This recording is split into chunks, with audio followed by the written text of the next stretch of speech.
So we'll get started on the next session just to keep things going on time. And the next one is preparing for energy procurements. So as provincial energy procurements accelerate, municipalities are expected to experience a surge in applications to host energy projects, bringing both opportunities and challenges. In this session, municipal leader and energy experts will explore how local government can adopt a strategic, coordinated approach to reviewing project proposals. This will include valuable tools such as community benefit agreements that will align with local priorities and maximize long-term value for residents. I would like to thank the IESO for continuing to support OMA events and welcome our friend Carla Nell.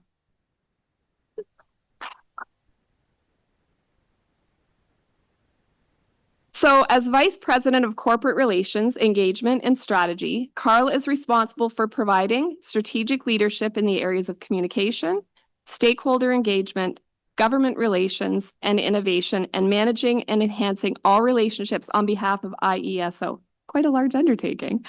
She has extensive senior leadership and operational experience with private, public, and not-for-profit sectors. Her expertise includes development of comprehensive stakeholder relations and advocacy strategies, overseeing business operations and fostering transparency and mutual accountability for stakeholder audience to transform relationships into true partnerships. I will let Carla introduce her colleagues in order. So over to you, Carla. Thank you.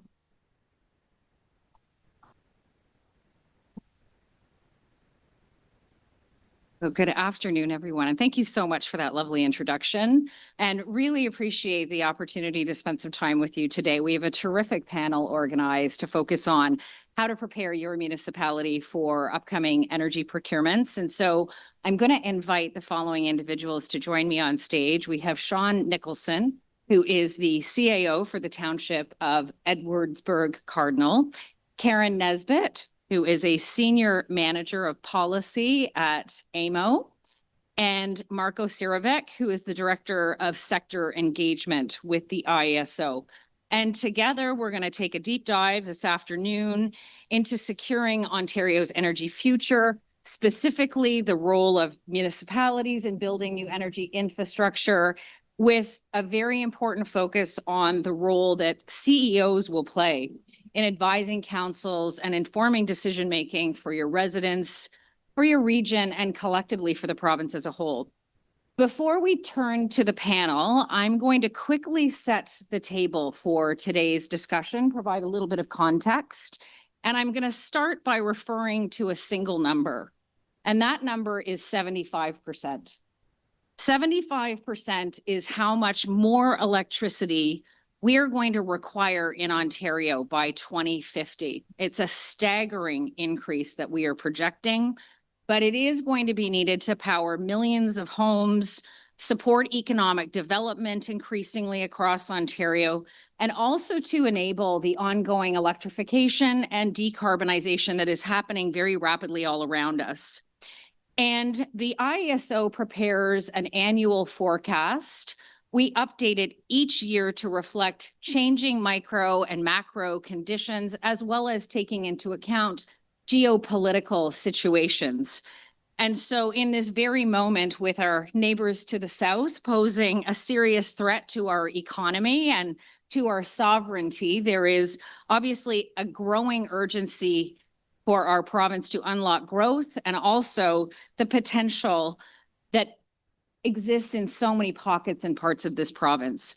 And it is for this reason that energy policy is now increasingly being looked at to support economic policy. You'll see in the coming weeks that there is even an acknowledgement of that via a review of the IESO's mandate that is happening currently. And this is going to give us a unique opportunity to consider how electricity infrastructure can provide economic stimulus and attract investment, and how we're going to be able to collectively leverage our reliable, affordable, and sustainable electricity supply to deliver broader economic and social benefits that are key to all of our shared prosperity.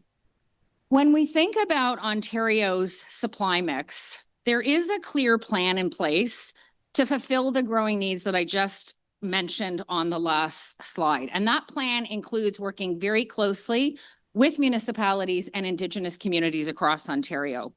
In order to build out our already diverse supply mix to meet that 75% projected increase over the next 2.5 decades, we're going to need to add more generation, more supply in the form of nuclear, wind, solar, hydroelectric, storage, and even natural gas resources, because the diversity of our current system is an extraordinary strength and one that has contributed significantly to the reliable and affordable energy that we currently enjoy in Ontario.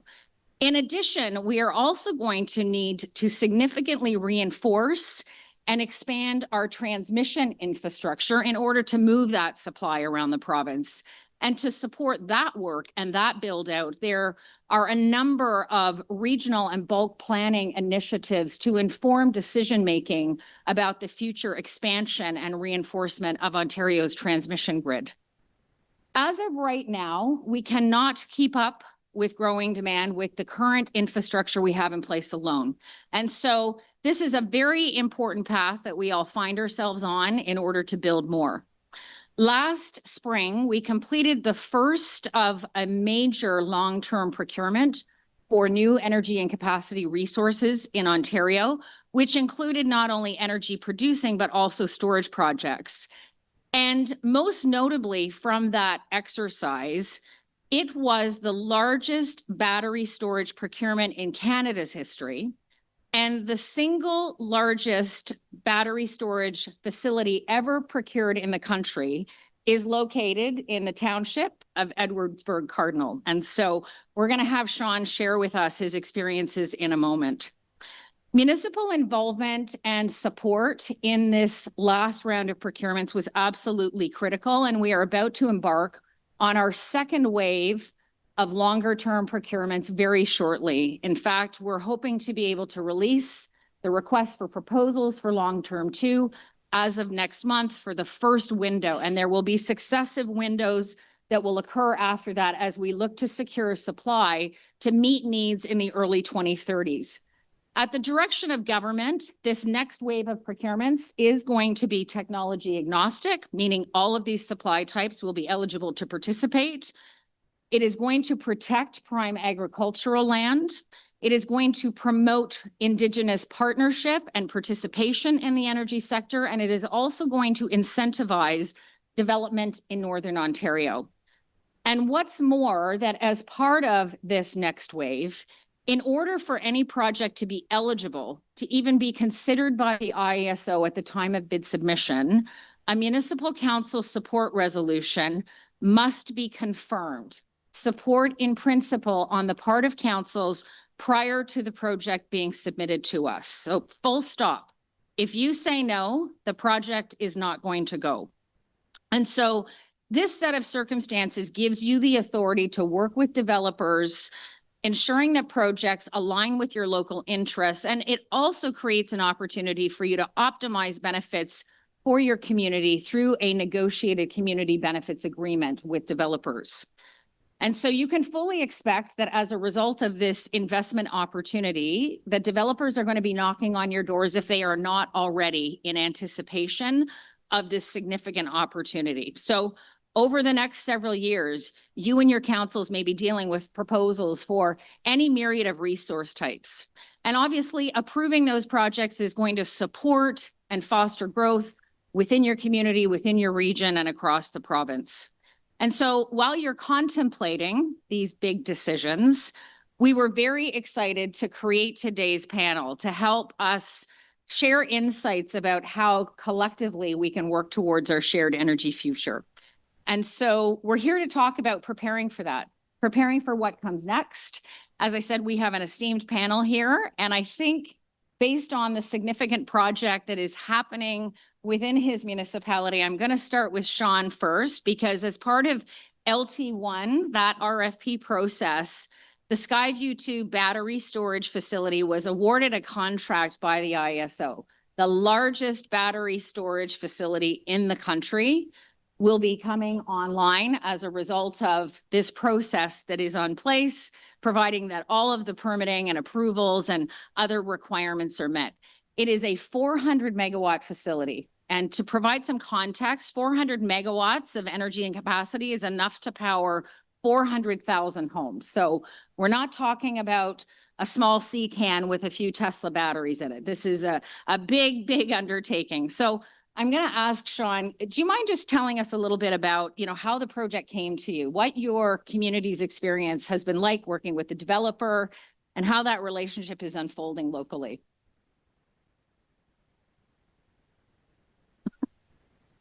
Suppose that would help.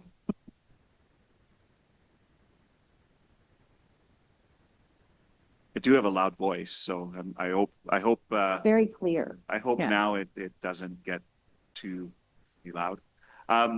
So we had our support resolutions and then we were able to just step away from the process. But we did a lot of education on our part as far as what is a battery energy storage program, or storage system, what benefits does it provide to the community, and also how safe is it?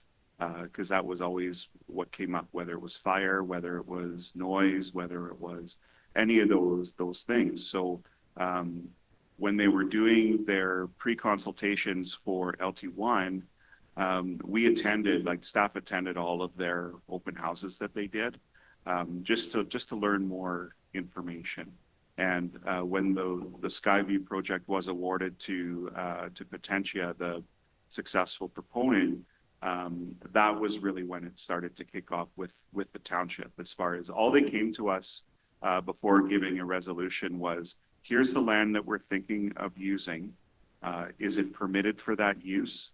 And if we put this forward, would you guys approve it? And that was where council was very unanimous in that they were happy with the land use, they were happy with the benefits to the community, and they were happy with the project in general. And I think Carla has mentioned in various other presentations that, and even in this one, as far as the shortage and where we're at and where we need to grow. And there's always, it doesn't matter in any sort of development, there's always going to be a bit of NIMBYism that creeps into play here. And I think our mayor put it in a really good context where he felt we were obligated to do this because somebody has to step up at some point or these things will never get built. So we took a different approach to saying, yeah, we're happy to do it. And now we're at the point of construction will start later in the year. So now they're going through their environmental assessments and checking off all those boxes and having public meetings. So we actually had one on May 1st and it was very interesting.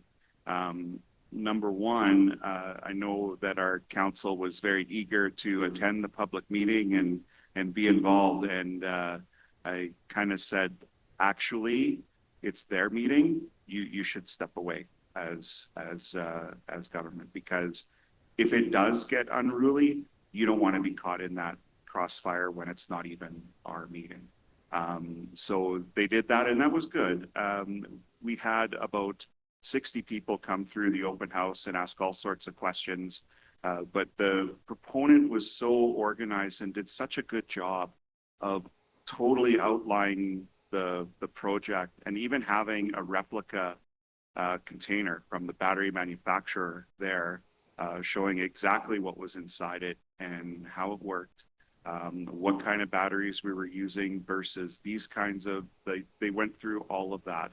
And for fire, they had someone from New York City that specialized in those types of things. So they had all the right experts in the room to help any negative sentiment. And from my perspective, I just observed the whole thing, and there was maybe a handful of people that they'd already come in with their minds made up, and just let them have their say, and then away they go. So from our perspective, in the next month or so, we'll expect to see the site plan agreement. So then it really starts to be real for us as far as, making sure that everything will be good from a roads perspective, what are their plans for remediation? All those things will get answered, and then it'll be very real. But I think just from the proponent was really good, and I think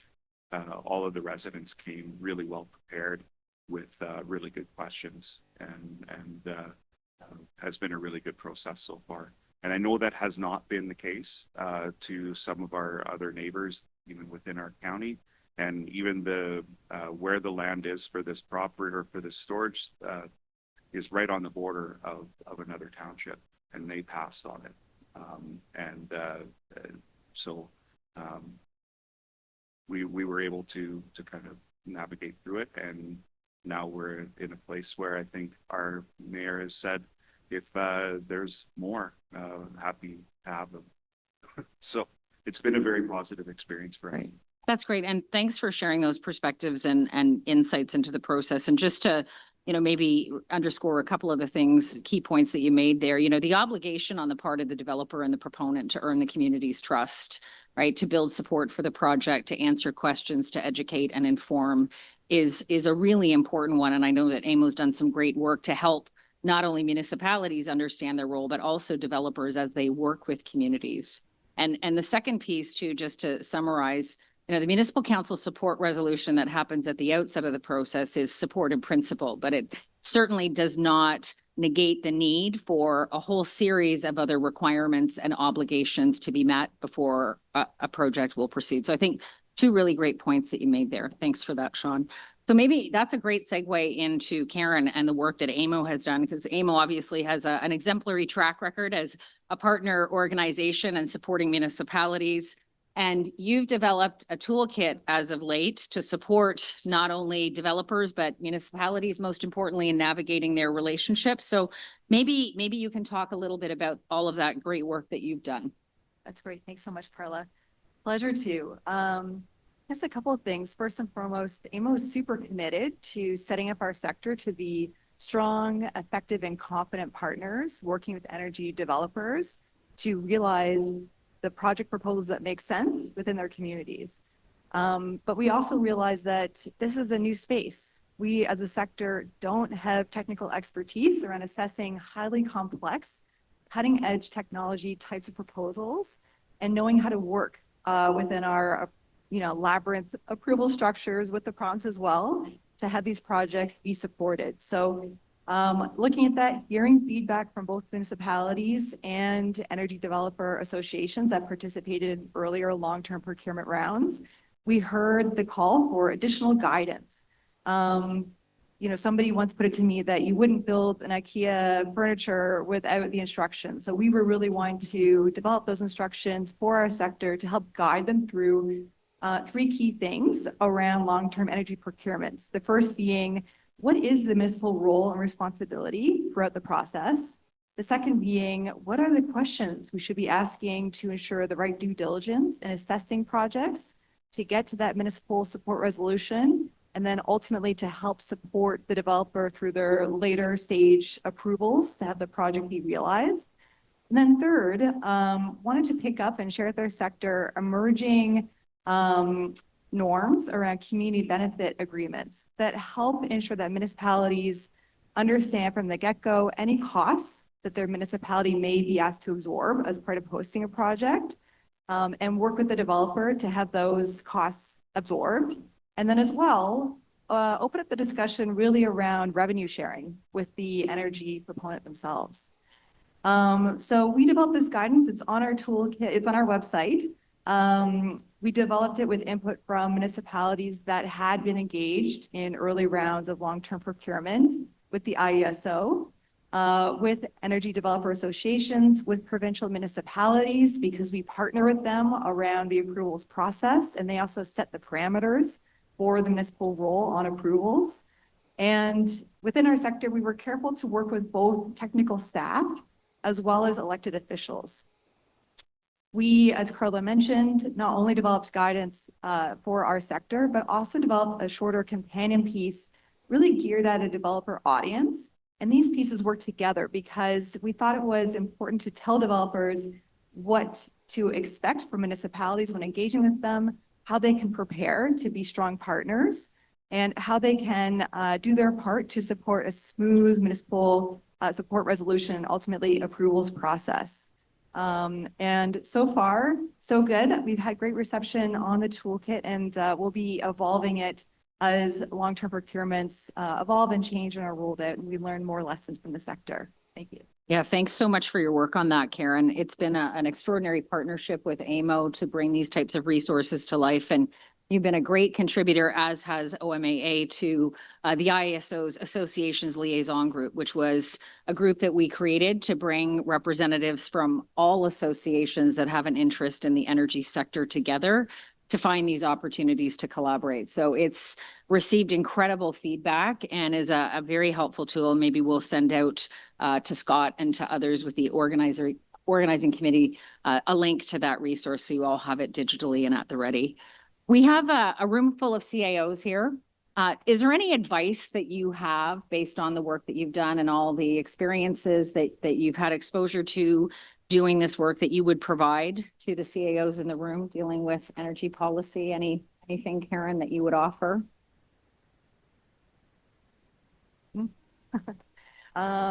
Yes, I think that municipalities should feel emboldened and empowered to pursue a community benefit agreement.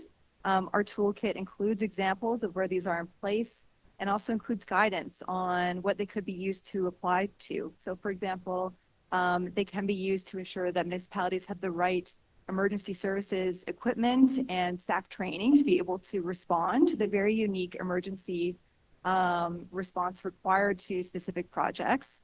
As well, our guidance talks about the need for municipalities to have the right consultant expertise to help them assess technical elements of projects and how they can work to include those consultant fees within the scope of a community benefit agreement that the energy proponent helps cover. As well, as I mentioned earlier, it's also an opportunity to open the conversation about revenue sharing and thinking about what's the long-term benefit that local residents can potentially enjoy from hosting a project within their community. Thank you. That's great. So Marko, I'm going to turn to you now because I know that you played a very big role. Sorry, Sean, did you want to add something? Please, by all means. Just around the community benefit agreement. Yeah. That was when people came in, that was almost one of the first questions. So what's in it for us? And so we can obviously talk a bit about the taxation. You're taking unusable, not unusable, but farmland that's currently not in productive use, turning it into something that's productive use in the highest of tax brackets. And for our municipality, a 1% levy increase is about $70,000. And our community benefit agreement, which starts in 2027, is $300,000 a year. So that goes a long way to helping things in the community. And that's not for, building roads. Like that's for doing things like splash pads and things that really enhance the community. And they've already started sponsoring, they sponsored our local fair. We do community grants and donations. They said, well, when you've allocated, because you always get more requests than dollars, pass it to them and they'll see what they can do. So they've been great. Great. Thank you for that. So I'm going to turn it to Marko now because Marko was really involved in the design and the implementation of the IESO's first long-term procurement process. And there were a lot of learnings from that exercise on the part of the IESO. And we actively went out and solicited feedback from municipalities about their experience to inform processes moving forward. So I'm going to ask you, Marko, just to highlight what are some of the adaptations or changes or key lessons that we as an organization learned and how are they going to be manifest as we move forward? Yeah, absolutely. Thank you so much, Carla. And I think first item I want to note is the procurement itself. Yes, it represents the largest storage procurement in Canadian history, but it also represented the first foray this province has had. It's significant energy development in 10 plus years. So that means for communities across this province, this was really flexing muscles they haven't used in a really long time. So when we started through these processes, that became evident. It became evident that a lot of communities wanted information, wanted support, and wanted to be able to join the discussion so that when folks like their constituents come to them with questions about these projects, they can respond in an informed manner. So as we look ahead, I think something we've applied over the last number of years through our vast and I think pretty broad engagements is needing to provide that information in a transparent manner and bring communities into the discussion with the IESO. Because when we have those discussions with municipal leaders, that information trickles down to constituents, and I think can address some of the problems that we see on the ground and really help address, I think, point towards the opportunity rather than the challenge.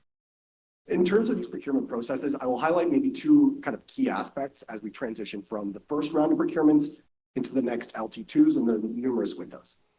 The first item I will say, some feedback that we've received from communities has been the feeling of not being so rushed this time around. Obviously, we can't control time. I know that the first two procurements were done in a very expedited manner. This time around, I think there is more opportunity for municipalities across the province to integrate these projects into their processes, to better understand what's coming at them and when. Something that perhaps in the first round of procurements was not there.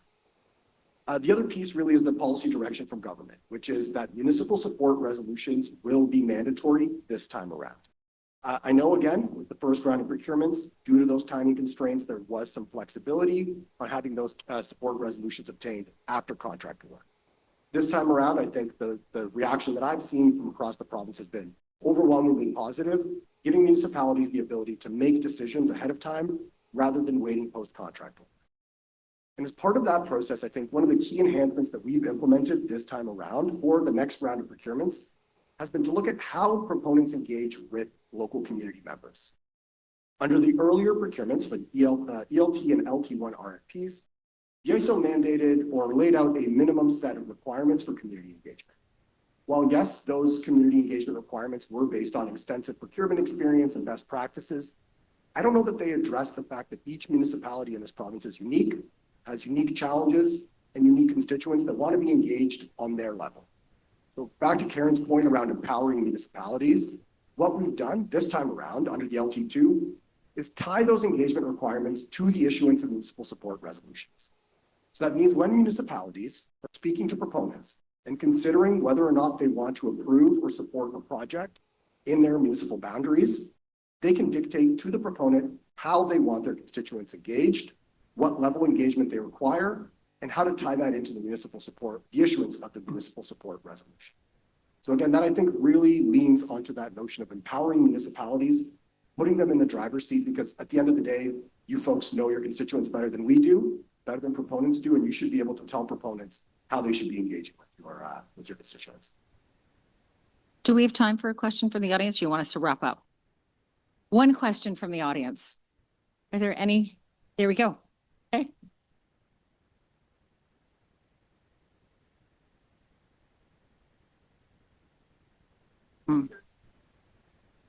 Comment, Marko, and I'm happy to bolt on to that as well. Yeah, no, thank you for that feedback. And I think it strikes me as an unfortunate situation, and I certainly empathize with you folks. I think, it's important to note that once a municipal support resolution is provided, that does not overrule or overwrite any of the local permitting and approvals processes that you folks have at your disposal. So through that process, I think it's incumbent on municipalities to the extent that they can to work with proponents through those permitting and approvals processes to encourage them to abide by your local requirements. Beyond that, and I know we don't have a ton of time here, there are obviously the environmental approvals processes where a lot of this is going to be managed under regulation. So in a nutshell, maybe what I would leave you with is there are opportunities post-contract award for municipalities to encourage the behavior that they seek from proponents, and that's been promised to them. Thank you, Marko. Terrific answer. And maybe what we'll do is we'll connect offline because I have some other thoughts and ideas that I'd like to share with you. So, okay, thank you very much. So I'm so sorry that we have run out of time. It is time for us to wrap up the conversation. First, I just want to thank the panelists, and I'm going to generously offer others who maybe had questions that we didn't get to today to perhaps approach you throughout the afternoon.